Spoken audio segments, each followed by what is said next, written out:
سأنادي ما بين الناس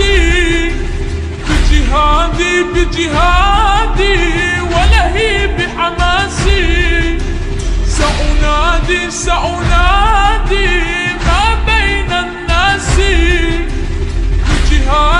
بجهادي ولهيب حماسي.